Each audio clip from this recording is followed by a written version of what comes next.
నా విశ్వాసం అది చేస్తాను ఇది చేస్తాను అని అనుకున్నా. నేను కూడా కొత్త ఆత్మ పొందినప్పుడు ఇక నాకు ఎదురే లేదు, హల్లెలూయా, ఏది వచ్చినా జయించేస్తాను, అంత తీవ్రంగా ఉంది. ఆ తర్వాత ఇది నీ తీవ్ర ఏందిరా నీ తీవ్రత అని కొన్ని సమస్యలు శోధనలు పెట్టేసి అణిచిపడేశాడు. అప్పుడు నాకు అర్థమైంది, అబ్బో నేను కాదు ప్రభువా, నీవే. హల్లెలూయా. నా విశ్వాసాన్ని స్థిరపరచువాడు నువ్వే. విశ్వాస డాలు పట్టుగా ఉండాలి. ఏది వచ్చినా సరే అడ్డం పెట్టాలి నువ్వు. ఏ సమస్య వచ్చినా, ఏ శోధన వచ్చినా, ఏ ఆటంకం వచ్చినా, ఏ వేదన ఏదొచ్చినా సరే విశ్వాస డాలు నువ్వు పట్టుకోండి. వాడు వేస్తా ఉంటే, వాడు కత్తితో కొడతా ఉంటే నువ్వు అడ్డం ఏం పెట్టకుండా ఉంటే ఏమవుతుందా? దెబ్బలు తగులుతాయి.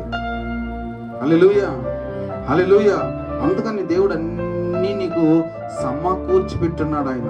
అబ్బా ఎంత సిద్ధం చేసిన. నువ్వే లోకాన్ని అడుక్కుంటావు కానీ దేవుని అడుక్కో. అడుక్కునే వాళ్ళు మనమే.